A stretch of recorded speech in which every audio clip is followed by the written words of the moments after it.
Today, on the day this video is dropping, is July 15th, a sacred day, a historic day, a day known across the world to everyone that celebrates as National NCAA Football 09 for the Xbox 360 and Darren McFadden Day. Honestly, it's my personal favorite holiday every year, just barely beating out September 19th's holiday. We're talking about NCAA Football 09 for the Xbox 360 version specifically, because that's really the only one that matters.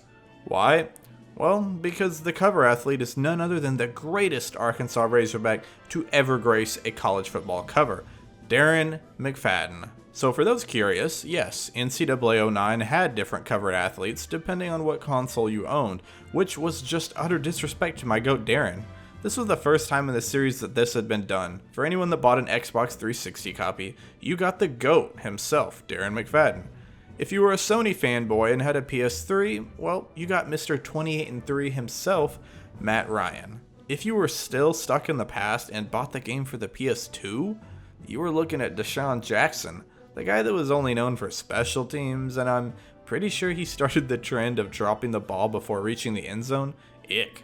If you were one of the 6 people who wanted the game on your PSP, get ready, because your game had none other than Owen Schmidt. Who? Yeah, that was my reaction too. Apparently this guy is known for banging his head on his helmet to cut himself and get himself fired up, and for being a fullback, which to my knowledge nobody uses anymore. Well, I guess depending on how you look at it, he's either someone that you wouldn't want to meet in a dark alley late at night, or he might be a pretty cool guy to have a beer with. And of course, if you were one of those kids whose family only owned a Wii, then you, my friend, didn't even get a cover athlete. Nope. You instead got a cover mascot. You got Sparty, the Michigan State mascot, because apparently Nintendo thought the younger audience of children would resonate with Sparty over Darren McFadden. And this, folks, is why we don't allow children to vote. So yeah, the Xbox 360 crowd won big time by getting Darren McFadden. In fact, I bought a 360 just for this game. Honestly, the game and the cover was so good that one copy just wouldn't have done it for me. I had to get 2. Until 2 wasn't enough for me, and I had to get 3. He was a 2-time Heisman runner-up, which, if you're unfamiliar, is basically the award you get for being the best player that year. He kinda got snobbed though. He should have won. Over 4,500 rushing yards in college, that's a lot. Drafted number 4 overall by the Raiders. Injuries and the fact that he had to play for the Raiders might have shortened his NFL prime, but in college, he was basically a human cheat code, and NCAA 09 immortalized that. So what makes NCAA Football 09 on Xbox 360 so special? Have you even been paying attention? Did you even see the cover? It's got Darren McFadden. The gameplay is so much fun. The graphics were way better than past years, and maybe even could be on par with football games of today. The passing is tighter, jukes are crisp. I do have to knock it down just the tiniest of smidges, however, because it was sponsored by Coke Zero. Coke Zero, the Coke you get when you have zero good soda opinions. Sure, the game still had some weird jank, while passing was pretty fun. Running felt weirdly slow, and the motions kinda remind me of when I played football and we had to run what we called high knees. There was also no music in the game aside from the same old drumline tracks and fight songs, which is cool and all. I get it's a college game, but honestly, they just give me bad flashbacks to my high school pep rallies, where I had to watch middle-aged teachers try to show us what twerking was. And this was the mid-2010s. I don't even think I knew what twerking was. But speaking of the sounds, boy, was the atmosphere electric. The crowd audio in NCAA 09 always felt real. Classic Kirk Herbstreit, Brad Nessler, and Lee Corso, who always sounds like he just woke up from a nap to start calling a football game. One of the coolest things, however, was the ability to use custom stadium sounds using CDs that you owned. If you've ever been to a football game, you've probably heard the sound crew start playing something crazy like Darude Sandstorm or Zombie Nation at a big critical moment to hype the crowd up and get them loud. My home state Razorbacks seem to really love using WWE themes, so it's pretty often you'll hear those Undertaker gongs every single 3rd or 4th down. The fact that this feature is still usable, however, is so cool. As a kid, this meant celebrating all my touchdowns with SpongeBob and Power Rangers soundtrack CDs.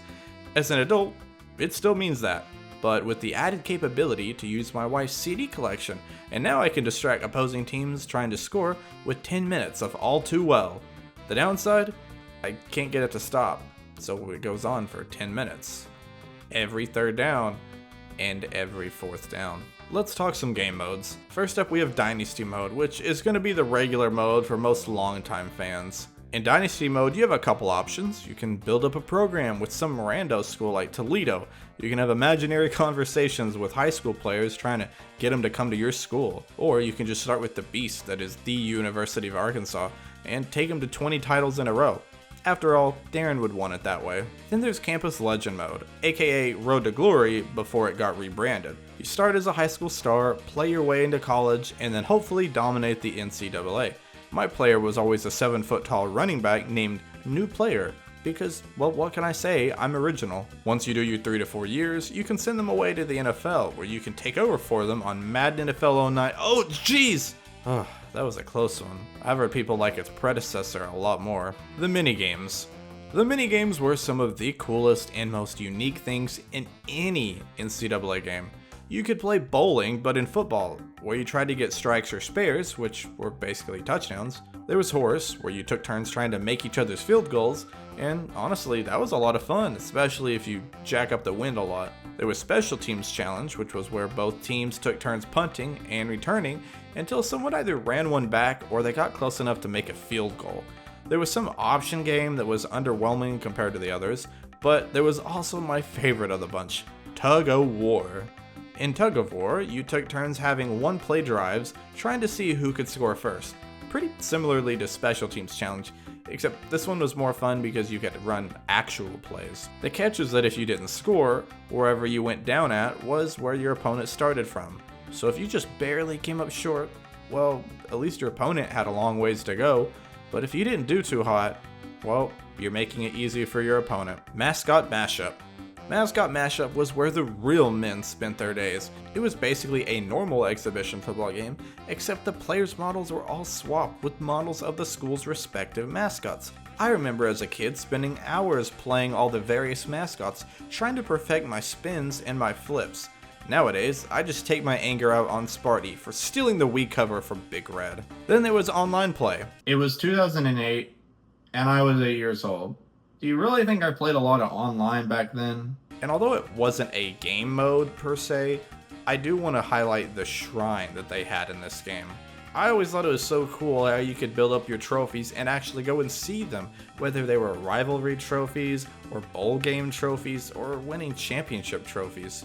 That's something that the new games these days just kind of gloss over. They might have more, bigger in-depth features, but sometimes I just like the little small things, the little personality and, fun things I could goof off and look around in as a kid. Whatever mode you decided to play, chances are, though, you had one heck of a time in this game. But here's the thing I want to talk about. None of this really matters, because Darren McFadden is on the cover, and therefore, it's the best game in the series, before you even put the disc in. Now I know what some of you are going to be asking. Is NCAA 09 really any different from a game like NCAA 08? Well, yeah, just had some rando on the cover. Now, you could also be one of those people online that are going to inevitably say, well, didn't games come out after that? Didn't NCAA Football 2010 just improve on everything? Sure, I guess, but it didn't really do anything revolutionary, unless you consider putting a player on that cover that was from Texas, but not Texas University, Texas Tech. I never heard of Texas Tech, I'll be honest. I thought it was like a Radio Shack in Texas. So obviously, I think we can conclude that any game that came before, or came after NCAA 09, was sadly just a lesser copy of the GOAT itself, NCAA 09. But sadly, here's the twist. You cannot actually play as Darren McFadden in the game. Now, why EA would go and do something so stupid and brain dead with their game is beyond me. I'm clueless. It's just not like EA to make bad games or to make people upset in games. However, I refuse to believe that Darren isn't in the game whatsoever. I think, rather, that he's an unlockable character. See, you remember how Super Mario 64 had Luigi and the whole L is real drama? I think if you stare at the menu long enough, you might see D is real appear. Of course, you can also just create him in the game and voila, you've got Darren McFadden. But it's not the same. Also, Side note, why is NCAA 09 called NCAA 09 if it was released in 2008? Did EA not even bother to look at the calendar that year? It's also not even the 9th NCAA game in the series. So, what is going on? At the end of the day, NCAA Football 09 on Xbox 360 is a time capsule, not just of college football, but of what gaming should aspire to be. The menus, the gameplay, the feeling of couch and multiplayer before everything needed an online pass. It's revolutionary, it's perfect. But it also has Darren McFadden on the cover, and for that reason alone, it's immortal. Happy National NCAA Football 09 for the Xbox 360 and Darren McFadden Day to those who celebrate. If you don't celebrate, that's okay. Take a second, pause, boot up the Xbox 360, put the game in, and go back to a simpler time. Times when fullbacks were important and Coke Zero was semi-relevant. If this video gets 10,000 views, I will personally ship a signed copy of NCAA Football 09 for the Xbox 360 to one lucky person who views and comments. Oh, and by the way, the game's going to be signed by me, not by Darren McFadden. I don't have that kind of pull around here yet.